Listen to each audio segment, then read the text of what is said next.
Okay, picture a computer so powerful it could solve a puzzle in just a few minutes. A puzzle that would take today's fastest supercomputers millions of years to crack. Sounds like something straight out of a movie, right? Well, it's not. It's the real world of quantum computing. And believe me, it's a technology that's going to completely change your life, your future, and pretty much our entire world. So let's start with that puzzle I mentioned. I want you to imagine a problem so ridiculously complex, so massive that our current technology just hits a brick wall. We're talking about a challenge that is, for all practical purposes, just completely impossible for us to solve today. And yeah, that quote really nails the scale we're talking about. We're not talking about a few extra hours or even a few years. We're talking millions of years. Our absolute best machines, the ones that fill up entire buildings, would just spin their wheels for ages and still not find the answer. It's a total dead end for the computers we use every single day. But what if there was a totally different way to think about computing? What if the solution wasn't just building a faster computer, but a whole new kind of computer? Well, that's the key. The solution isn't magic. It's this revolutionary new idea called quantum computing. So, what in the world makes these machines so different? Well, it all comes down to the most basic building block of information. You know how computers today use bits? Well, quantum computers use something way cooler, something called a qubit. Now, the difference here might sound kind of simple, but it changes everything. Your phone, your laptop, they all run on bits. And a bit is basically like a light switch. It can be on or it can be off, a 0 or a 1. That's it. But a quantum bit, a qubit, it's on a whole other level.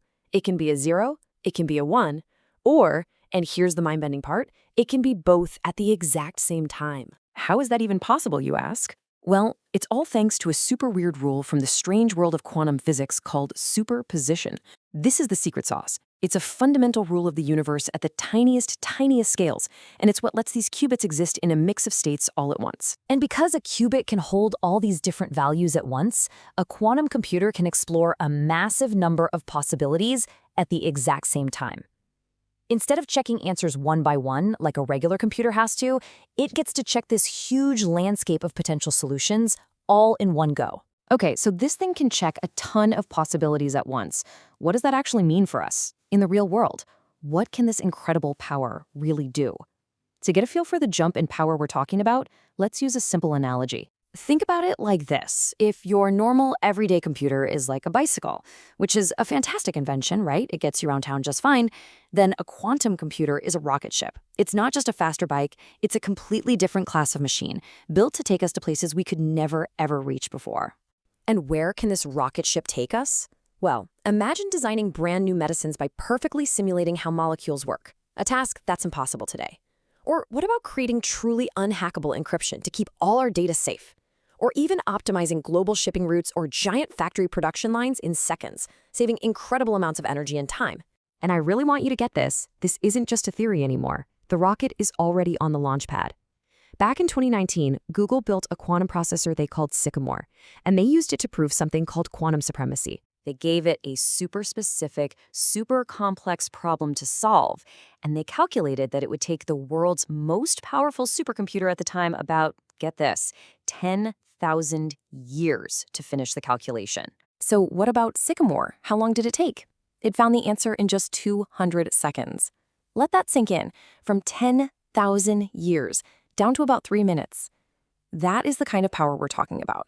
It was a real hello world moment for this entire field. And that moment basically fired the starting pistol on a new global race. Right now, huge companies like IBM and Microsoft, plus countless startups and universities, are all competing to build bigger, better, and more stable quantum computers. The race is definitely on. But if this technology is so amazing, why don't we all have one in our pockets yet? Well, building a quantum computer is honestly one of the hardest engineering challenges humanity has ever tried to tackle. Let's take a look at why. For starters, these qubits are incredibly fragile. To keep them stable and working, they have to be chilled to temperatures literally colder than deep space. And even the tiniest vibration or a little bit of noise can completely mess up their calculations. Right now, they're kind of like the very first smartphones. You know, revolutionary and super cool, but also bulky, buggy, and still pretty limited in what they can actually do. But here's the thing.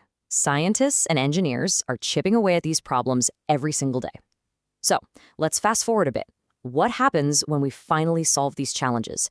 What does the world look like when quantum computing really grows up? We could be designing new materials atom by atom, creating things that are stronger than steel but lighter than plastic. We could build climate models so accurate they can predict environmental changes with insane precision. And we could develop artificial intelligence that is just orders of magnitude smarter and more capable than anything we have today. And the possibilities go even deeper, even bigger than that.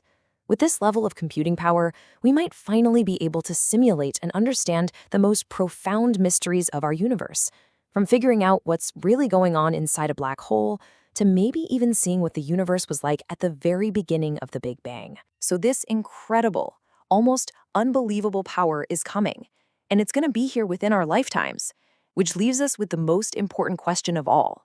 How are we going to choose to use it? Are we going to use it to solve humanity's greatest challenges like disease and climate change? Or will it end up creating even bigger problems? Well, that part is up to us. The engineers, the scientists, and the thinkers who are going to build this future, they're watching explainers just like this one right now. That future is up to you.